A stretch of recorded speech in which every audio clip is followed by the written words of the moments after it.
परिचय। क्या तुम जानती हो कि सभी सजीवों को भोजन की जरूरत होती है? इससे हमें कार्बोहाइड्रेट, प्रोटीन, वसा, विटामिन और खनिज यानी मिनरल मिलते हैं, जो शरीर के विकास, स्वास्थ्य और बढ़ने के लिए जरूरी होते हैं। हमें भोजन पौधों और जानवरों से मिलता है, जो खेती या पशुपालन के जरिए हमें प्राप्त होता है। श्रुति, हमारे वैज्ञानिक खेती और पशुपालन से होने वाले उत्पादन को बढ़ाने के प्रयासों में जुटे हैं। हाँ, ऐसा इसलिए है कि हमारे देश की जनसंख्या काफी अधिक है और यहाँ 1 अरब से अधिक लोग रहते हैं, जिनकी संख्या बढ़ती ही जा रही है। इस बढ़ती जनसंख्या को खिलाने के लिए हमें सालाना 1/4 अरब अनाज से अधिक की जरूरत होती है। इस बढ़ती जरूरत को पूरा करने के लिए अधिक जमीन पर खेती करनी होगी। हालांकि हमारी जनसंख्या में बढ़ोतरी से घरों और उद्योगों के लिए भी जमीन की जरूरत बढ़ी है, इसलिए खेती योग्य जमीन की कमी आई है। नतीजे के तौर पर हमारे पास खेती योग्य जमीन को बढ़ाने का जरिया नहीं है, इसलिए आवश्यक ये है कि हम फसलों और पशुओं की उत्पादकता को प्रभावी बनाएं। इस मांग को पूरा करने के लिए 2 बड़ी क्रांतियां हमारे यहाँ हुई हैं। पहली हरित क्रांति, इससे अनाज का उत्पादन बढ़ा, और दूसरी श्वेत क्रांति, इससे दूध की उपलब्धता के साथ ही उसके बेहतर और प्रभावी इस्तेमाल में बढ़ोतरी हुई। इन क्रांतियों की वजह से हमारे प्राकृतिक संसाधनों का व्यापक इस्तेमाल हो रहा है। ये हमारे प्राकृतिक संसाधनों को इस हद तक नुकसान पहुंचा रहा है कि उनके संतुलन के पूरी तरह नष्ट होने का खतरा पैदा हो गया है। इसलिए ये आवश्यक है कि हम अपने पर्यावरण को नुकसान पहुंचाए बगैर और इसके संतुलन को बरकरार रखते हुए अपना खाद्य उत्पादन बढ़ाएं। उद्देश्य। इस पाठ के अंत में आप निम्न करने में सक्षम हो जाएंगे: फसल उत्पादन में बढ़ोतरी को समझना, फसलों के विविध प्रकारों में सुधार को समझना, अनाज उत्पादन प्रबंधन को समझना, पोषण के प्रबंधन को समझना, खाद क्या है इसे समझना, खादों के गुणों और प्रकृति को समझना, सिंचाई की प्रक्रिया को समझना, उपज के प्रारूप को समझना, फसल सुरक्षा के प्रबंधन को समझना, फसलों के भंडारण के तरीकों का अध्ययन करना। फसल उत्पादन में सुधार। हम सभी जानते हैं कि गेहूं, धान, मक्का, बाजरा और ज्वार हमारी ऊर्जा जरूरतों के लिए कार्बोहाइड्रेट प्रदान करते हैं। चना, मटर, उड़द, मूंग, अरहर और मसूर जैसी दालों से हमें प्रोटीन मिलता है।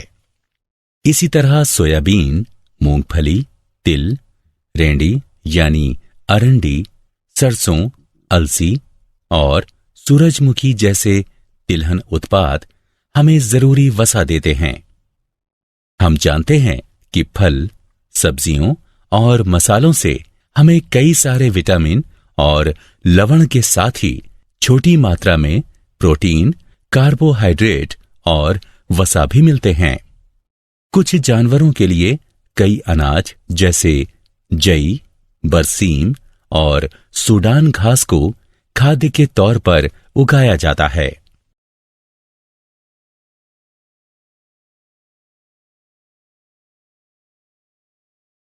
रबी और खरीफ फसलें। क्या आप जानते हैं कि अलग फसलों के लिए अलग प्राकृतिक वातावरण, तापमान और अवधि की जरूरत होती है ताकि उनका उचित विकास हो और जीवन चक्र पूरा हो सके। हमने पहले ही अध्ययन किया है कि पौधों और फूलों का विकास सूरज की रोशनी पर आश्रित है। कुछ अनाज बरसाती मौसम में बोए जाते हैं। उनको खरीफ फसल कहते हैं, जिसका समय जून से अक्टूबर तक होता है।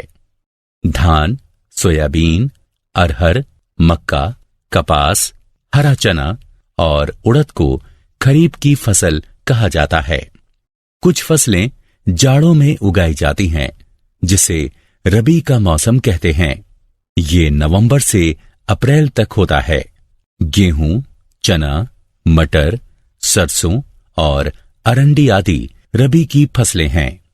भारत में 1960 से सन 2004 तक अनाज उत्पादन में 4 गुना बढ़ोतरी हुई है, जबकि कृषि योग्य भूमि में केवल 25% की बढ़ोतरी हुई है।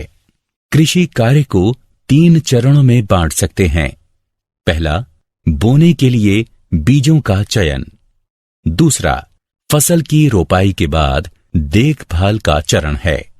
तीसरा चरण, फसल के विकसित होने और कटाई के बाद उसकी सुरक्षा का है। इसीलिए अनाज उत्पादन को सुधारने की मुख्य गतिविधियों को निम्नांकित में बांट सकते हैं। फसल की किस्मों में सुधार, फसल उत्पादन में सुधार, फसल सुरक्षा का प्रबंधन। फसल की किस्मों में सुधार। अच्छी उपज देने वाली फसल की किस्म का चुनाव कई तरह या प्रकार की फसलों के बीच से किया जाता है। इन्हें कई गुणों जैसे बीमारी प्रतिरोधक क्षमता, खाद के साथ अभिक्रिया, उत्पादन की गुणवत्ता और ऊंची उपज इत्यादि के आधार पर उपजाया और छांटा जाता है। वांछित गुणों को फसल की किस्मों में डालने की पहली विधि वर्ण संकरीकरण या हाइब्रिडाइजेशन है।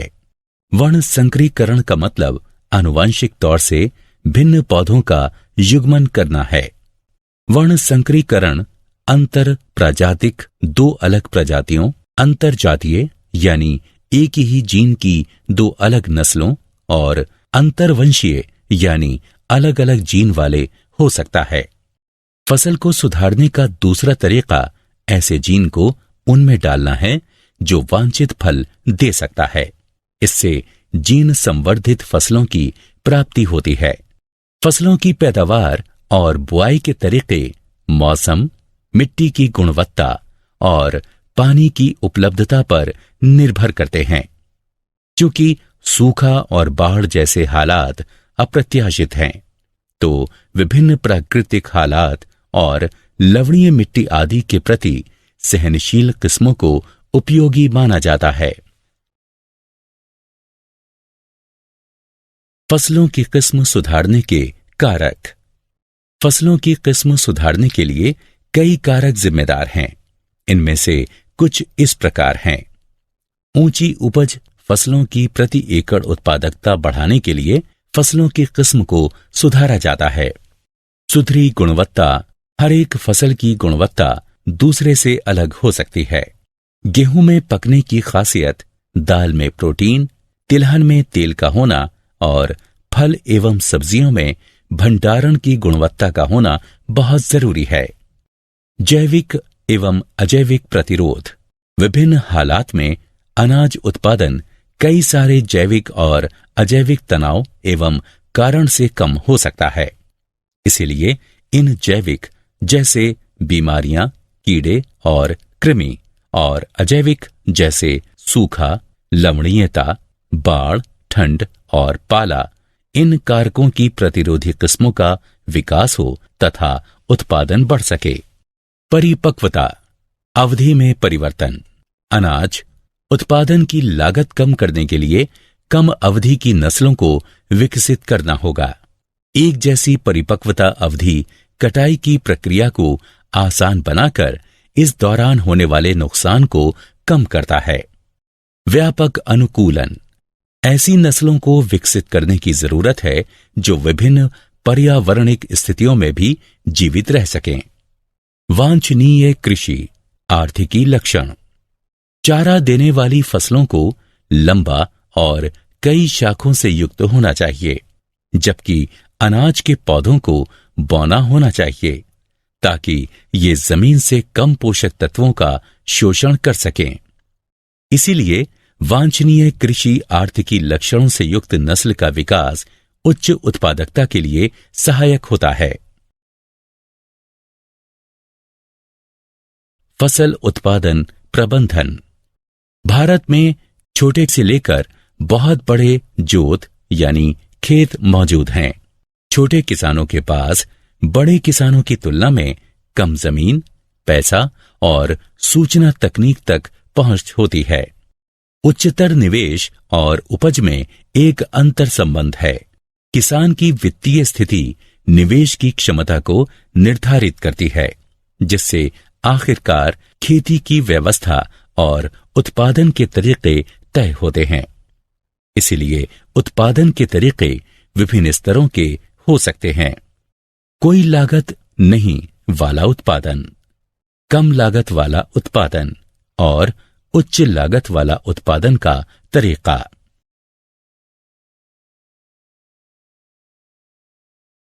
पोषण प्रबंधन। पौधों को बढ़ने और विकास के लिए पोषण की जरूरत होती है। पौधों के लिए 17 पोषक तत्व आवश्यक हैं। पौधों को हवा, पानी और मिट्टी से पोषण मिलता है। हवा कार्बन और ऑक्सीजन देता है। हाइड्रोजन पानी से मिलते हैं और बाकी 13 तत्व पौधों को मिट्टी से मिलते हैं। इन 13 तत्वों में क्षय की काफी मात्रा में जरूरत होती है, इसलिए इनको स्थूल पोषक यानी मैक्रोन्यूट्रिएंट्स कहते हैं। बाकी के 7 तत्वों की जरूरत पौधों को कम मात्रा में होती है और इनको सूक्ष्म पोषक यानी माइक्रोन्यूट्रिएंट्स कहते हैं। इन पोषक तत्वों की कमी पौधों में दैहिक प्रक्रिया जैसे पुनरुत्पादन, विकास और बीमारियों से लड़ने की क्षमता को प्रभावित करती है। उपज को बढ़ाने के लिए मिट्टी को खाद और उर्वरक के तौर पर मिट्टी में इन पोषक तत्वों को दिया जा सकता है।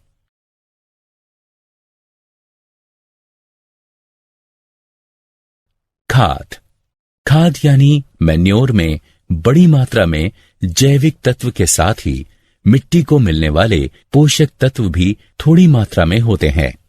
ये खाद पशुओं के गोबर और पौधों के सड़ने गलने से बनता है। खाद से मिट्टी में पोषक तत्व और जैविक तत्व बढ़ते हैं, जिससे भूमि की उर्वरता और उसका संगठन दुरुस्त होता है। बलुआ मिट्टी में खाद डालने से उसकी जल ग्रहण क्षमता बढ़ती है। चिकनी मिट्टी में खाद डालने से निकासी दुरुस्त होती है और पानी लगने की समस्या कम होती है। खाद के इस्तेमाल में हम जैविक कचरे का इस्तेमाल करते हैं, जो हमारे पर्यावरण को रासायनिक खाद के अत्यधिक इस्तेमाल से बचाता है। जैविक कचरे का इस्तेमाल कचरे का पुनर्चक्रण यानी रिसाइकलिंग भी संभव करता है। इस्तेमाल होने वाले जैविक पदार्थ के आधार पर खाद को 3 वर्गों में बांट सकते हैं: कंपोस्ट, वर्मी कंपोस्ट और हरित खाद। कंपोस्ट जैविक तत्वों और पोषकों से समृद्ध होता है। यह गोबर, घरेलू कचरे, नाले की गंदगी, पुआल, उखाड़े, खरपतवार इत्यादि से बनता है, जिसे एक गड्ढे में सड़ाया जाता है। वर्मी कंपोस्ट पौधों और पशुओं के गोबर को तेजी से सड़ाने के लिए जब केंचुओं का इस्तेमाल किया जाता है तो उसे वर्मी कंपोस्ट कहते हैं। हरित खाद फसलों के बिचड़ों की बुआई से पहले ग्वार और कुछ खरपतवार खेत में उगाते हैं, जिसे मिट्टी में हल चलाकर मिला दिया जाता है। ये हरे पौधे इस तरह हरित मैन्योर में बदल जाते हैं, जो मिट्टी में नाइट्रोजन और फास्फोरस की मात्रा बढ़ाने में सहायता करते हैं।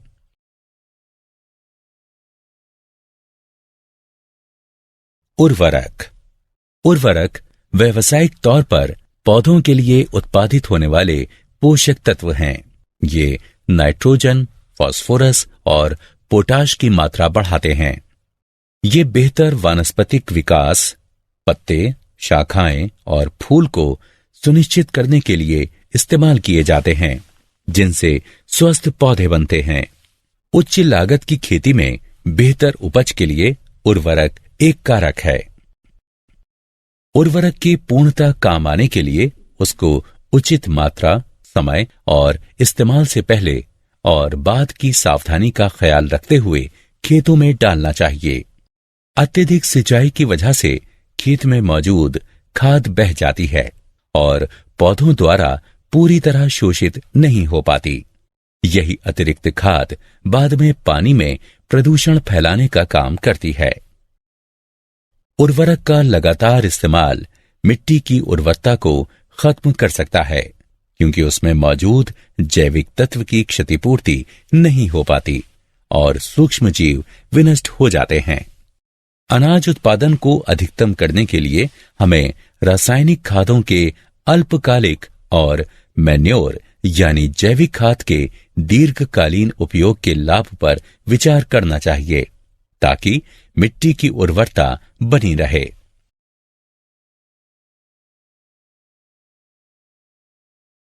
जैविक खेती। जैविक खेती एक ऐसा तरीका है जिसमें रासायनिक खाद, कीटनाशक, खरपतवार नाशक इत्यादि का बहुत कम या नहीं के बराबर इस्तेमाल किया जाता है। साथ ही इसमें जैविक मैन्योर, पुनर्चक्रित कृषि कचरा, पुआल और गोबर आदि नीले हरे शैवाल को सुखाकर जैविक खाद के तौर पर पर्याप्त मात्रा में डाला जाता है। भंडारण के समय नीम के पत्तों या हल्दी का इस्तेमाल जैविक कीटनाशक के तौर पर किया जाता है। उत्पादन की ऐसी व्यवस्था कीड़ों मकोड़ों की रोकथाम में सहायक होने के साथ ही पोषक तत्वों की पूर्ति में भी लाभकारी है।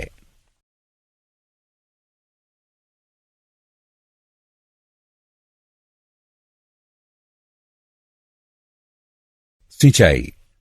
फसलों तक नहरों, जलाशयों, कुओं, ट्यूबवेल वगैरह के माध्यम से पानी पहुंचाने की तकनीक को ही सिंचाई कहते हैं।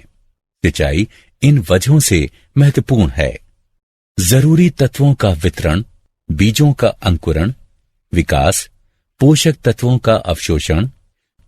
मिट्टी में हुई पानी की कमी को सिंचाई के पानी से पूरा करने की तकनीक और प्रारूप मशीन को ही सिंचाई व्यवस्था के नाम से जानते हैं। 4 तरह की सिंचाई व्यवस्था है। कुओं का निर्माण भूजल के दोहन के लिए किया जाता है। ये 2 तरह के होते हैं, जैसे खोदा हुआ कुआं और ट्यूबवेल। खोदे हुए कुएं में भूजल की तालिका अवस्थिति के अनुसार ही पानी उपलब्ध होता है। नहरों का संबंध नदी या जलाशय, रिजर्वायर से होता है, ताकि पानी की आपूर्ति हो सके। इसे उपनहर और वितरकी यानी डिस्ट्रीब्यूटरीज में बांट देते हैं। रिवर लिफ्ट व्यवस्था। जिन इलाकों में नहर की धारा कम या अनियमित है, वहां लिफ्ट व्यवस्था अधिक तार्किक है। इसमें नदी के नजदीकी इलाकों में सीधा नदी से ही पानी लेकर सिंचाई की व्यवस्था की जाती है। टैंक उन छोटे भंडारकों को कहते हैं जो छोटी मात्रा में पानी को रोकते और बहाते हैं।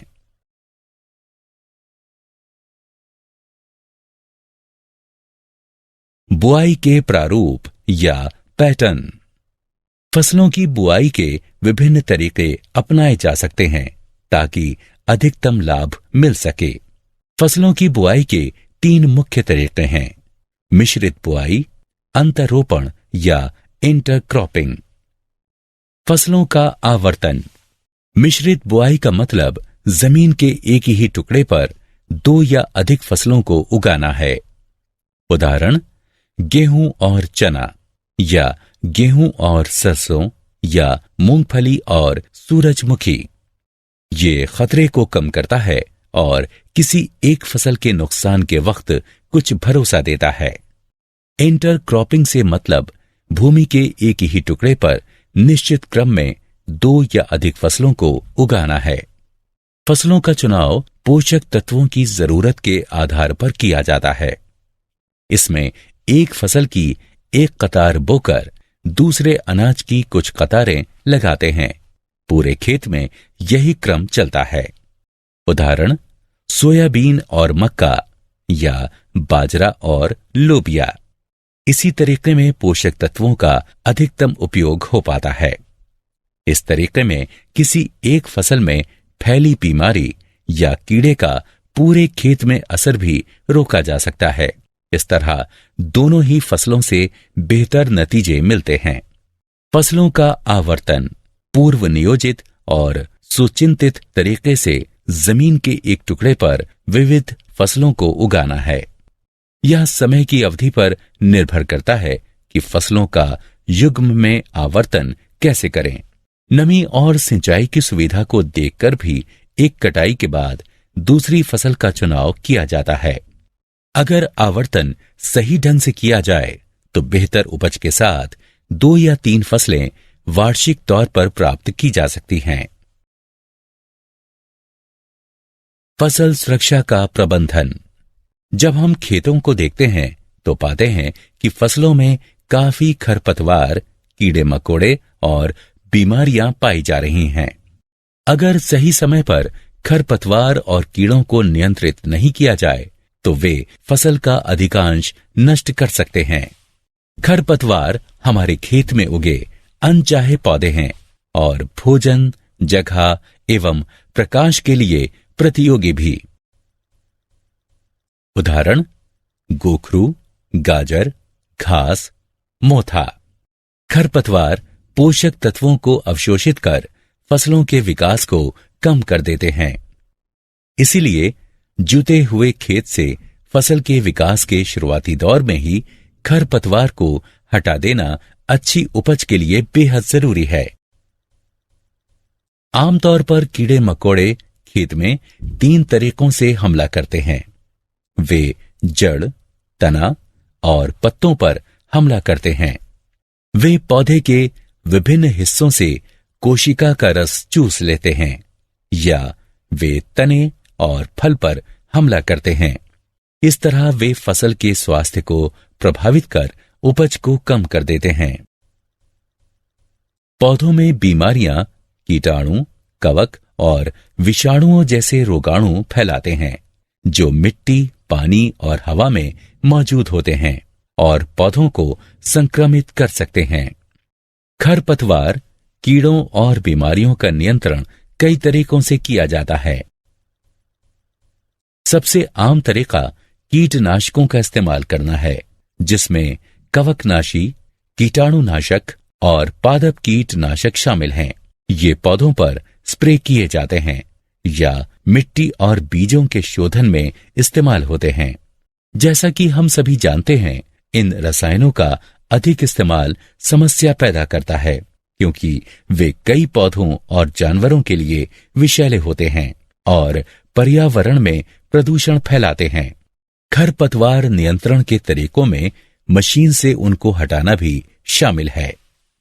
आपको ये भी जानना चाहिए कि खरपतवार का नियंत्रण भूमि की अच्छी तैयारी, समयानुकूल बुआई, इंटरक्रॉपिंग और फसल आवर्तन, बीजों के प्रतिरोधी किस्मों के इस्तेमाल या गर्मी में गहरी सिंचाई के तरीकों से भी किया जा सकता है। अनाज का भंडारण। कृषि उत्पादों में भंडारण का नुकसान बहुत अधिक हो सकता है। इस नुकसान के लिए जिम्मेदार कारक जैविक कीड़े, कुतरने वाले जानवर, कवक, दीमक और जीवाणु तथा अजैविक भंडारण की जगह में अनुचित नमी और तापमान दोनों तरह के होते हैं।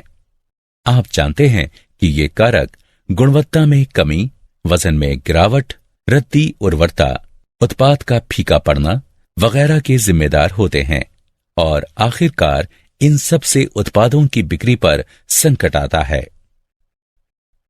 इन कारकों पर उचित उपचार और गोदामों के व्यवस्थित प्रबंधन से काबू पाया जा सकता है।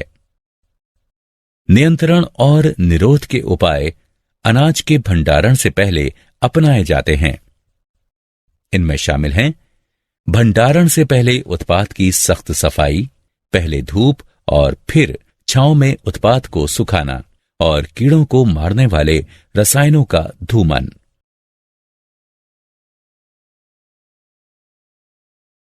क्या आप जानते हैं, कृषि मंत्रालय की शोध एवं विकास एजेंसी ने चावल की 10 नई किस्मों की खोज की है।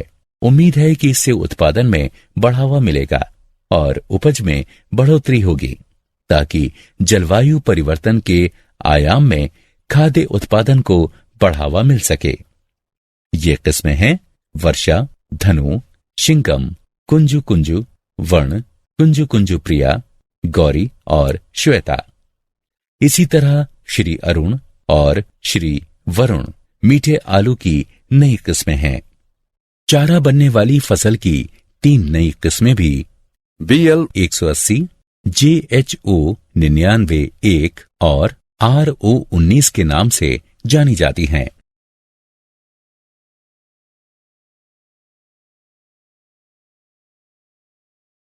सारांश। आइए हमने जो कुछ सीखा है उसे संक्षेप में दोहराएं। फसलों के लिए आवश्यक 13 पोषक तत्व हैं। इनमें से 6 काफी मात्रा में आवश्यक हैं, जिनको स्थूल पोषक के नाम से जानते हैं, जबकि बाकी 7 तत्वों की कम मात्रा में जरूरत होती है। मैन्योर और खाद फसलों को पोषक तत्व देने के मुख्य स्रोत हैं। जैविक खेती एक ऐसा तरीका है जिसमें खाद, कवकनाशी, कीटनाशक आदि के तौर पर रसायनों का कम से कम या बिल्कुल ही नहीं उपयोग किया जाता है। जैविक खाद, पुनर्चक्रित कचरे और खेती के स्वस्थ तरीकों का इसमें अधिकाधिक इस्तेमाल होता है। मिश्रित खेती एक खास खेत पर कृषि उत्पादन के साथ ही पशुपालन इत्यादि इकट्ठा करने को कहते हैं।